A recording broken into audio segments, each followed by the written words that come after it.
It's JCPenney's Happy Birthday Sale, and the gifts are all yours. Celebrate this Saturday with an in-store coupon giveaway. You could peel and reveal $10, $50, or even $100 off. Don't miss out, but if you do, grab a coupon on the JCPenney app to save an extra 25% all week long. Hurry, party ends Sunday. JCPenney. Coupon giveaway valid 4/15 while supplies last. In-store only. Must be 18 or older. % off coupon valid through 4/16. Exclusions apply. See store or jcp.com for details.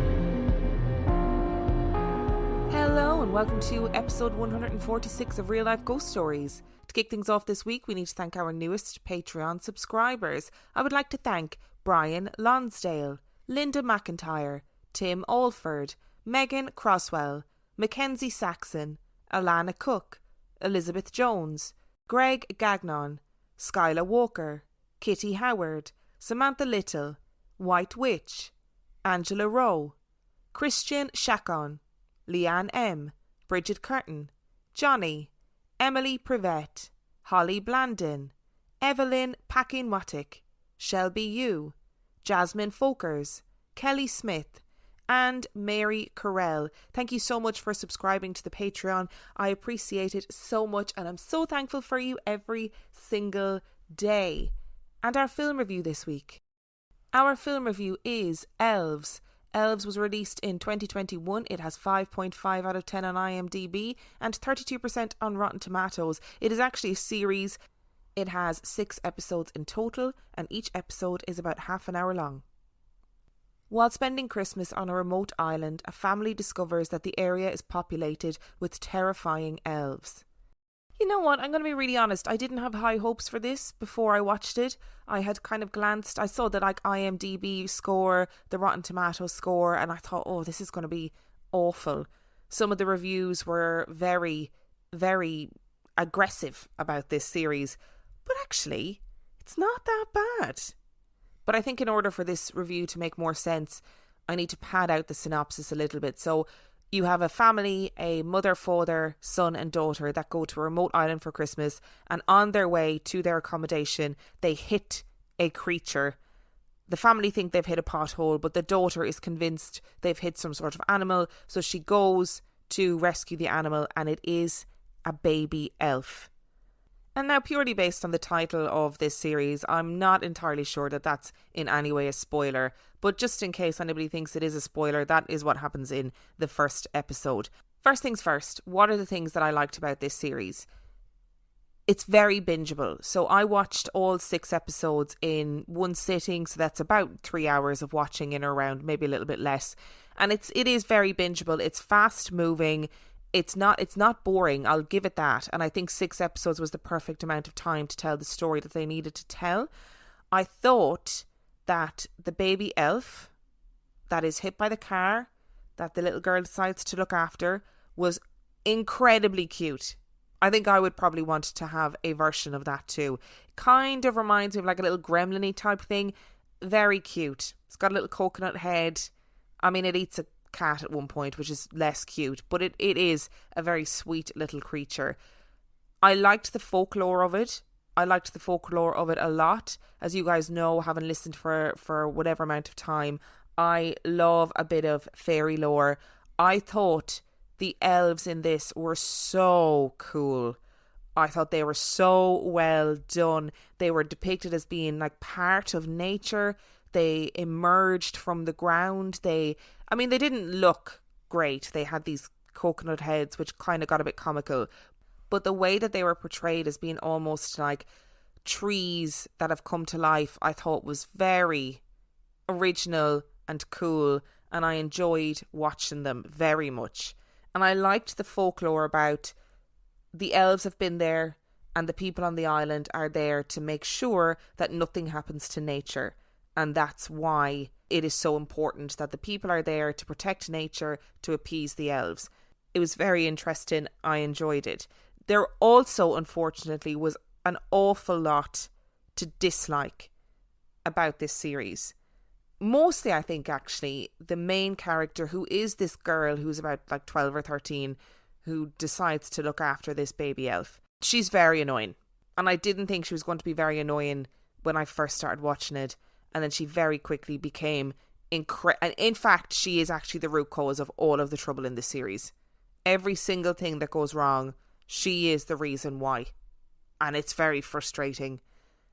If you go somewhere remote and the locals approach you, the big, burly, surly locals approach you and tell you aggressively to stay away from the big fenced off forest, you stay away from the big fenced off forest. Because no good can come of you going against what the locals say. That's a fact. And the girl in this story goes against everything everybody says to her. And as a result, shit hits the fan. Time and time again, despite having seen with her own two eyeballs all of the trouble she is causing through her own behaviour, the consequences of her own actions, she still continues to make very obviously bad choices. And I know it's to drive the story, I understand that, but it is frustrating to watch. At times, to be honest, I felt like, you know what, just feed her to the elves and be done with it.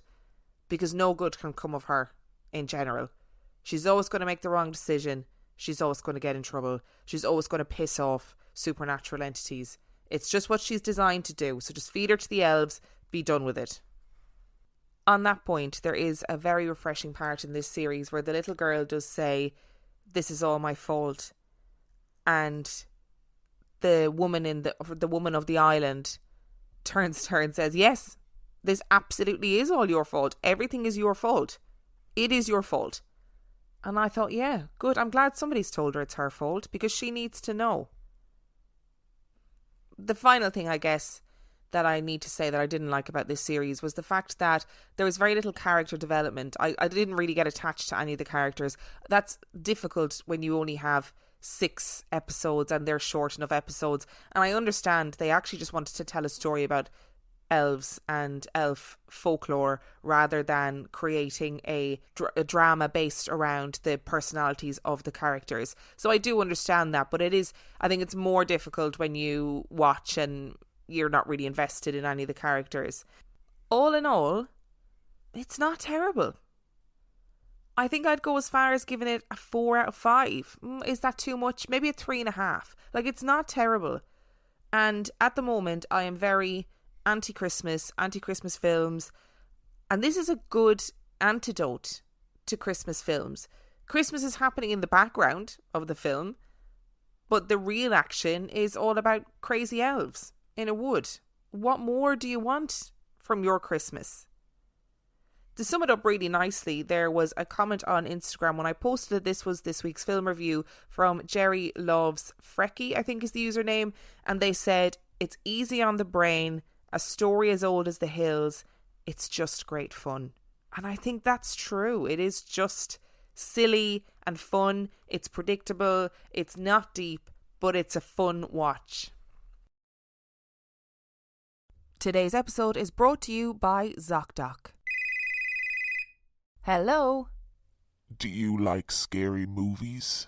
Yeah, that's kind of my whole shtick. Do you like spending hours scrolling on TikTok and diagnosing yourself with various medical conditions as a result? You've been watching me. I am here to tell you something, so listen closely.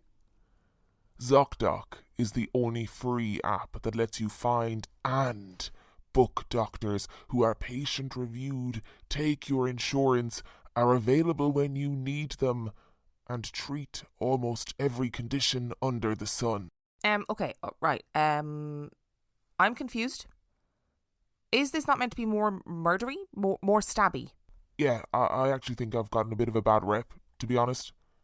And I'm trying a new approach, more helpful, more human. Wow, weird. But I'm listening. Surprise twists may work for horror movies, but not for medical care. With ZocDoc, there is no alarm and no surprises. Choose from thousands of patient-reviewed doctors and specialists, browse doctor profiles, upload and verify your insurance information, and get the care you need. I hear what you are saying, but this might be the weirdest thing that's ever happened to me.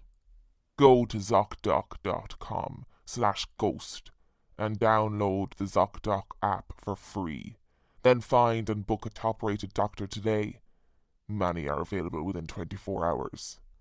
That's ZocDoc.com/ghost. It's JCPenney's Happy Birthday Sale, and the gifts are all yours. Celebrate this Saturday with an in-store coupon giveaway. You could peel and reveal $10, $50, or even $100 off. Don't miss out, but if you do, grab a coupon on the JCPenney app to save an extra 25% all week long. Hurry, party ends Sunday. JCPenney. Coupon giveaway valid 4/15 while supplies last. In-store only. Must be 18 or older. % off coupon valid through 4/16. Exclusions apply. See store or jcp.com for details. Before we go on to the story this week, I just wanted to say that this is going to be the last main episode this year, but there will be lots of pre-recorded content still to come your way over Christmas and into the new year. So just because there's no main episodes doesn't mean that there isn't going to be any content at all. I might be taking a break from main episodes in the new year. I'm not entirely sure yet. There is a lot of video content that I want to focus on. There's stuff that I want to do, and finding the time to do it is difficult. I also have some writing projects that I want to do, and again, finding the time to do that, as well as recording Patreon and recording main episodes and recording mini episodes, is tough going. But I will keep you guys updated. But just in case you don't hear any main episodes into the new year and you think, oh, I wonder what's gone on, it's just because I'm taking a little break, that's all. And just to say, before we get into the story today, thank you to everybody who is listening for all of your support this year. It has meant the absolute world to me, so thank you. So, our story today is one of my favourite ghost stories probably ever. It's bizarre, it's enduring, it's ridiculous, but it's also really engaging, so let's get into it. It's probably reasonable to say that every town has a haunted house story. The house that people talk about in whispers. Maybe there was something that happened there that left an indelible stain on the brick and mortar. Maybe it was inhabited by people who were considered strange by the townsfolk. Whatever the truth is, these buildings exist all over the world. Buildings that strike fear into the hearts of people and stir up ferocious curiosity in others. Our story today is about one of those houses. A house that will forever be known as the most haunted house in London. The house inspired fear into those who knew it. It was in Mayfair, in central London, and was built in the mid-18th century by architect William Kent. Locals would avoid it at all costs, and children would gather huddled across the street, daring each other to get as close as possible. But no one dared to go inside. They knew what happened to those who did, those who unwittingly entered the threshold, and those who did so boldly, all met a grisly and untimely end. What didn't help was that, comparable to the pristine walls and manicured gardens of the other houses in the square, number 50 was the very picture of misery. At least that's how Charles G. Harper described it in his book Haunted Houses. The house had fallen into disrepair and it was filthy. The yard and gardens were overgrown and wild, only adding to the darkness that oozed from the house. It seemed inevitable that this house would have created ghost stories, regardless of whether the people had died in there. But the people were right to stay away, because the creature that lived in number 50 showed no mercy. The horror began in 1789. The community in Mayfair were affluent and thriving, and they had willfully turned a blind eye to what was happening in number 50. The beautiful Adeline was seen every so often by the local people, who often commented on her beauty and her poise. But it was always said sadly, as though she were ill, or as though her beauty came at a cost. It was well known that Adeline lived with her uncle, who was overbearing and abusive, and she lived like a bird trapped in a cage, having fleeting glimpses of the outside world, but never quite getting the opportunity to truly experience it. As with many of these cases at that time, there was no intervention, and no white knight to save her. And Adeline was found dead one morning face down on the pavement in front of number 50. Adeline had fallen from the second-floor window. Although people questioned in hushed tones whether she had actually fallen, whether she had jumped, or whether she was pushed. It wasn't long after her death that the reports began to come into the police station thick and fast. A young woman would be seen hanging from the same window ledge, desperately clinging on for her life, and guttural cries escaping from her throat with the effort of trying to hold on. Then she would suddenly fall, screaming, and disappear into thin air. Subsequent visitors to the house reported seeing the figure of a young woman roaming the halls at night time, wringing her hands and crying. Furniture and items began to move around, and a strange smell of rotting meat seeped throughout the house. Former Prime Minister George Canning even wrote about the strange happenings in the home in his diaries. He had bought the property in 1800 and experienced frequent sounds that he couldn't explain. Loud bangs could be heard throughout the house, and footsteps running through the corridors. Following Canning's death in the late 1820s, neighbours began to report that the house would be quiet and dark during the day, but at night time they would see the unmistakable flickers of candlelight in the windows and glimpse the shadow of a person in the dim light. Screams could be heard from deep within the bowels of the building, and something rattled and banged around in the basement at night time. And so our tale trundles along. The rumours about the house ebbed and flowed in the local community until 1840, when an event so shocking solidified the house's reputation as being the resting place of evil. Robert Warboys was young and stupid. Like many other 20-year-olds, he whiled away his free time drinking with his friends in local pubs and chasing women. On this particular evening, the chat in the pub turned to ghost stories, and one of his acquaintances told the story of the strange goings-on in Berkeley Square. Warboys laughed and jeered at his friends. He had no fear of these ridiculous tales, and no problem telling anyone who would listen that anyone who believed these stories was clearly an imbecile. Rattled by the attempted public humiliation and more than a bit peeved with Warboys' flamboyant bravado, the storyteller dared Warboys to spend the night in the house. If he was so brave and so dismissive, then he would surely have no problem staying a night on the second floor, which was notoriously the most dangerously haunted part of the house. Warboys was fueled by his own ego and gin, and readily agreed, and made his way to number 50 in order to arrange a room to sleep in for the night. He banged on the door and explained his predicament to the current landlord. The landlord told him that he was welcome to rent a room for the night, but that he would not allow him to stay alone on the second floor. It was far too dangerous. But Warboys insisted. He was not going to be branded a coward, and he begged and pleaded until the landlord reluctantly agreed, but on 2 conditions. Warboys would have a pistol with him for his own protection, and he would stay in the room that was equipped with a rope that would ring a bell and alert the rest of the house to danger if it was pulled. Warboys was still not convinced that this might actually be a bad idea, and he was determined to win his bet. He made his way to his room, pistol in hand, ready to settle in for the night. An hour later, the landlord was awoken from his sleep by the shrill ringing of the bell. He leaped into action and ran up the stairs to Warboys on the second floor. As he hit the stairs, a single shot from a pistol rang out. The landlord burst through the door and saw Warboys cowering in a corner, deathly white, with his eyes bulging and his mouth open in a terrified, silent scream. He was dead.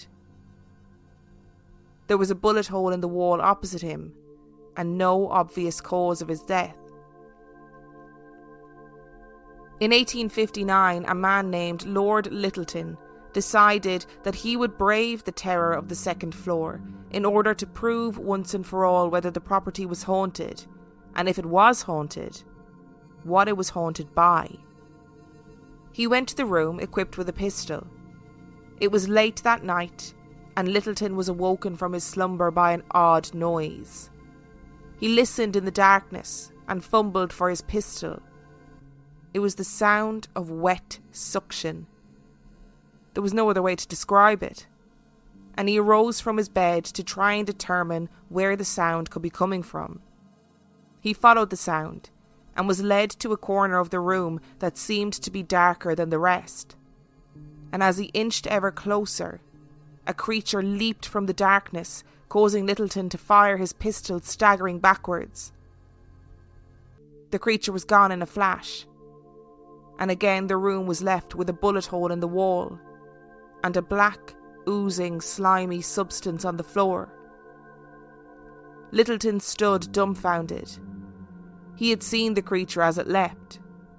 It was a dark, tentacled thing that looked like a deformed sea creature, and now all that remained of it was this mysterious slime.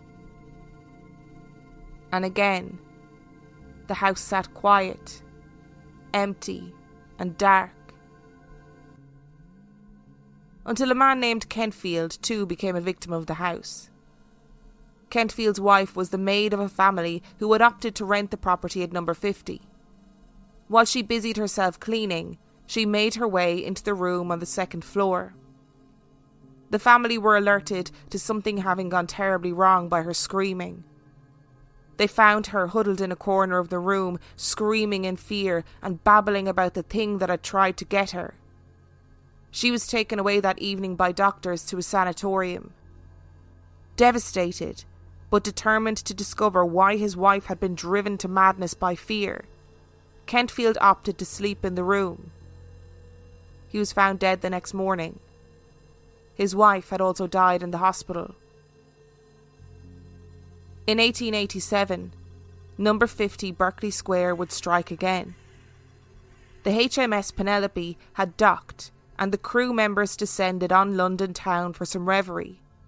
Robert Martin and Edward Blunden found themselves in the room at 50 Berkeley Square, unaware of the tragedies that had occurred there previously. In the middle of the night they were awoken to a wet slapping sound. The sound of something dragging itself along the floorboards slowly and laboriously. The floorboards creaked under the weight of this thing, and just like Lyttelton before them, the men listened in the darkness to these incomprehensible sounds. Blunden scrambled from his bed and came face to face with a pulsing mass of grey, a creature of some sort that was slowly inching its way across the floorboards. Blunden was stunned, but was even more stunned when the creature suddenly lunged at him and wrapped itself around his throat. He flailed and gasped while Martin tried to prise the creature from his shipmate's throat. Panicking, Martin ran to get help, and when he arrived back to the room a few minutes later with an on-patrol police officer in tow, Blunden was gone. Blunden was later found dead in the basement, with his eyes wide and his mouth open in an eternal, silent scream of terror. The house remained quiet and abandoned for some time until the 1930s, when Ed Maggs turned it into an antique bookshop. When Maggs moved in, the second floor had been padlocked.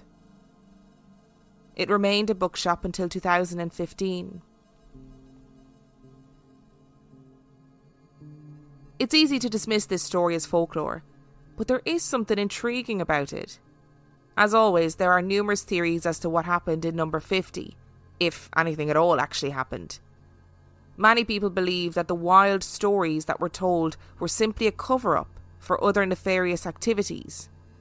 Perhaps Martin had injured Blunden himself and knew of the previous reputation of Berkeley Square. Lyttelton was a novelist and was obsessed with the paranormal, and perhaps he wanted to drum up interest in a new novel. Perhaps there was something criminal happening in number 50 that needed to be kept under wraps, and what better way to keep people out than to invent ghost stories?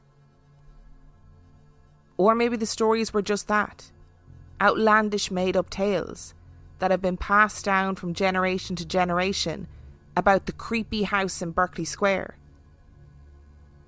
But there is a part of the story that I left out that had very real cultural significance and may leave you with a few questions.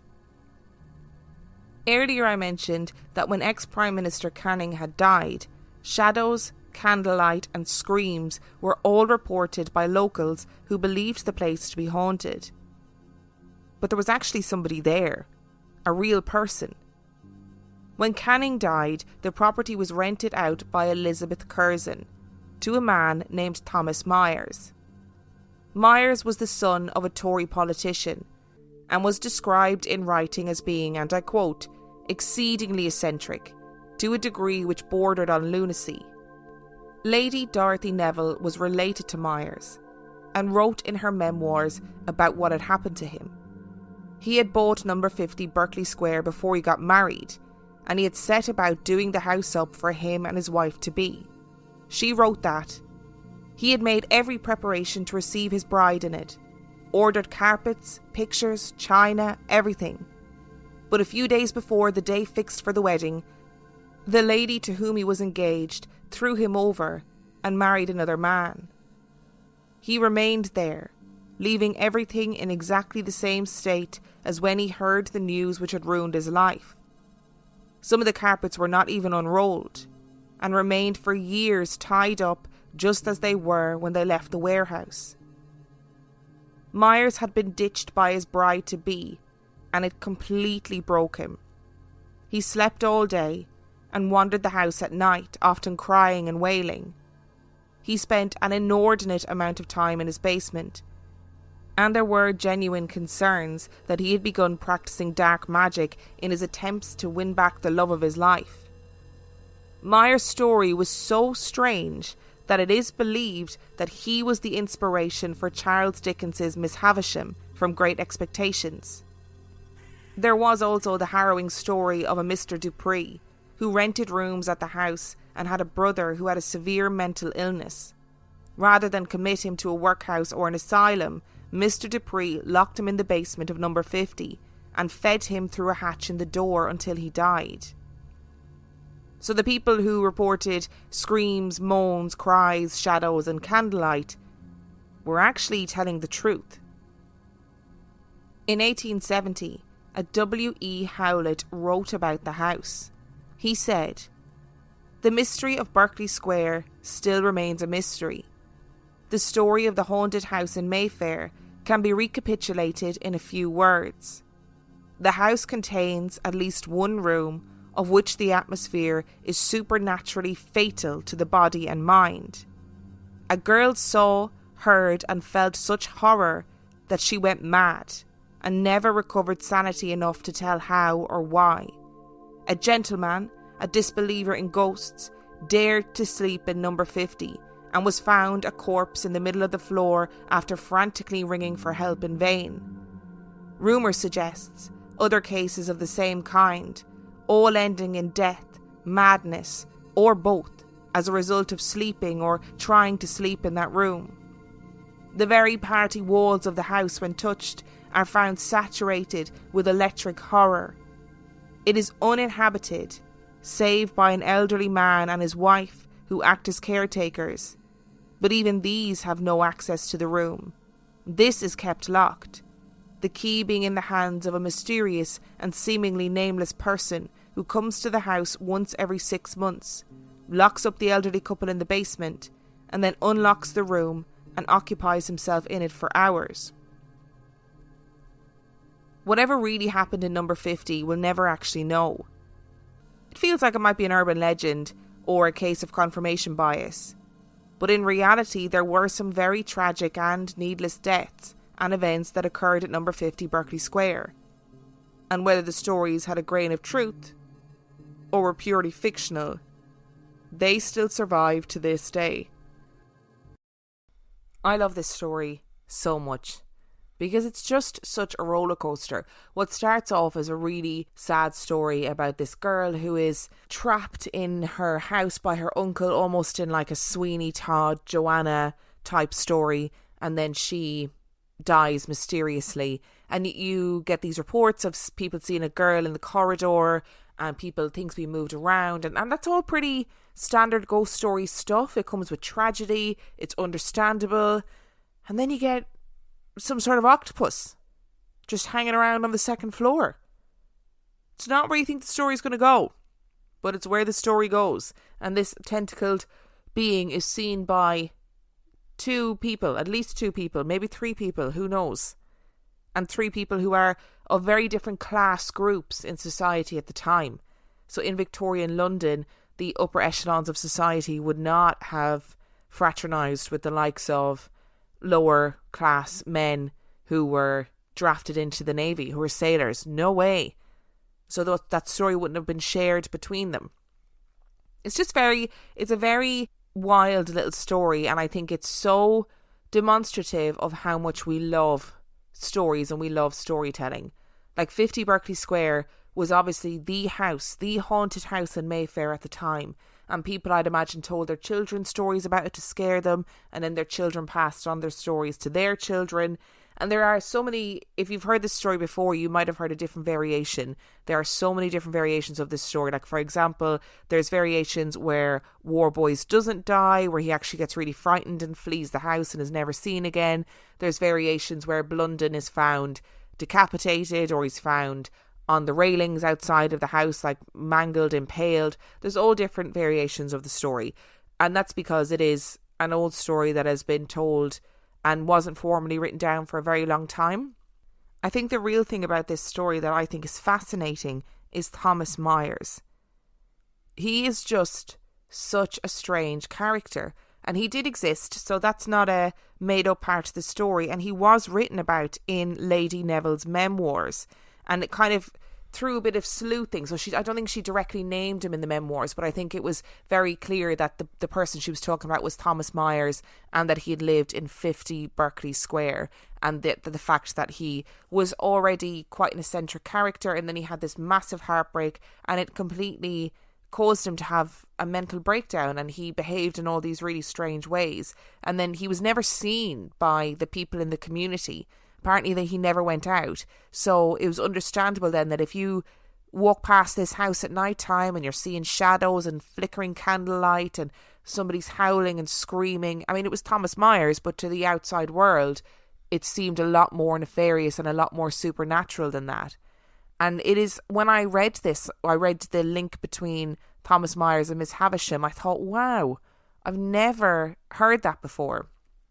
So Miss Havisham, if you've never read Great Expectations, is a character who behaves in a very similar manner. She's jilted at the altar and never removes her wedding dress, keeps the house exactly the same as it was when she was jilted, stops all the clocks at the time that she was jilted at, like it's all very dramatic. And then she becomes this really pale, haggard, terrifying creature because she never goes out in the sunlight. Anyway, she's a very dark character. But Charles Dickens had this habit of basing the characters that he wrote on characters that existed in real life, to a point where it got him in trouble a few times. And there was a contemporary who claimed to have told Charles Dickens this story of basically Thomas Myers around the time that this was all happening, so it would have been gossip at the time.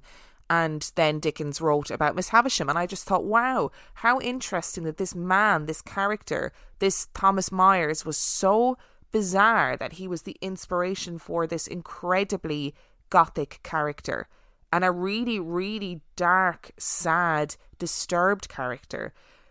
And it's no wonder that these rumours of a haunting and of this house being terrifying sprung up around him, especially when you pair it with this story of this Mr. Dupree who locked his brother in the basement because he was mentally unwell and kept him there until he died. Which is it's a really dark story, but it's not actually that far removed from things that were happening in society at the time. So it's difficult to know whether these horrible tragedies were happening in real life and the ghost stories grew up around those particular tragedies, Or maybe there was weird stuff that happened in the house and then more strange events happened over time because the house was there for a long period. In fact, it's still there.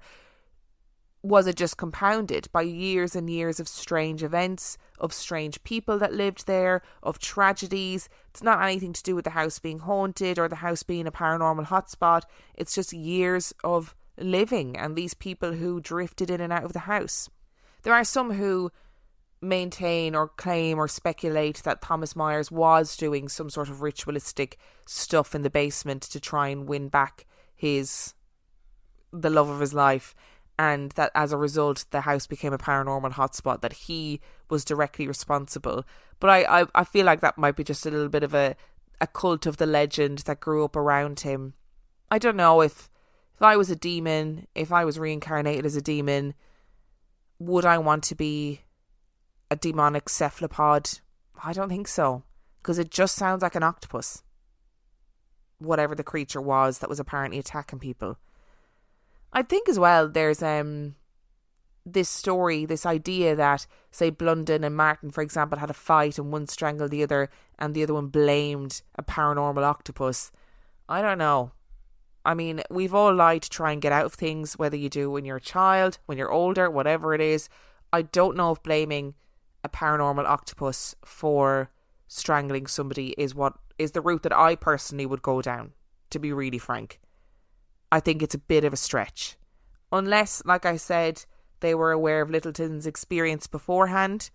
Seems kind of unlikely. It seems like the experience of Littleton would probably be a localised legend. But I don't know. A paranormal cephalopod is not something that I'd be throwing out there as a reasonable cause for the death of somebody. It sounds very Lovecraftian to the point where I googled when did Lovecraft become really popular, which was much, much later than these stories are alleged to have taken place. So I don't think there was a direct Lovecraft influence. Cthulhu was in the early 1900s, so much later than these stories took place. But let me know what you think. Do you think this is just an urban legend? Do you think maybe the house had some weird stuff going on and some people took advantage of that? Do you think there really was a haunted octopus crawling around the floors? I did read some theories before I finish up this episode about how it was that it was actually an octopus, that it somehow made its way to the second floor of 50 Berkeley Square, having come into the dock on the bow of a ship, crawled its way through the streets of London or up through the sewers, and was now wandering around on the second floor of Berkeley Square trying to kill people. But I'm very aware that they are very intelligent creatures and can escape their tanks and can wander around on land, but I don't think an octopus is going to survive on the second floor of a townhouse in Mayfair in London for a very long period of time. Just a thought. Thank you so much for listening to today's episode, and thank you so much for listening to all of the episodes this year. Just to remind you that this is the last main episode of 2021. I will be back at some point in early 2022 with some more main episodes, but until then there's lots of pre-recorded content, so you'll still be getting all your spooky stories. And for those people who are finding Christmas difficult this year, who are not feeling the festive season, I get you, I see you, I feel you. There'll be lots of escapism in pre-recorded content for the next couple of weeks. So if that helps you through the holiday period at all, then I am happy to be of service. If you would like to send in your own spooky story, you can do so by emailing it to reallifeghoststoriespodcast@gmail.com. You can also check out our website, reallifeghoststoriespodcast.com. And on that note, I shall see you next year.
It's JCPenney's Happy Birthday Sale, and the gifts are all yours. Celebrate this Saturday with an in-store coupon giveaway. You could peel and reveal $10, $50, or even $100 off. Don't miss out, but if you do, grab a coupon on the JCPenney app to save an extra 25% all week long. Hurry, party ends Sunday. JCPenney. Coupon giveaway valid 4/15 while supplies last. In-store only. Must be 18 or older. Percent off coupon valid through 4/16. Exclusions apply. See store or jcp.com for details.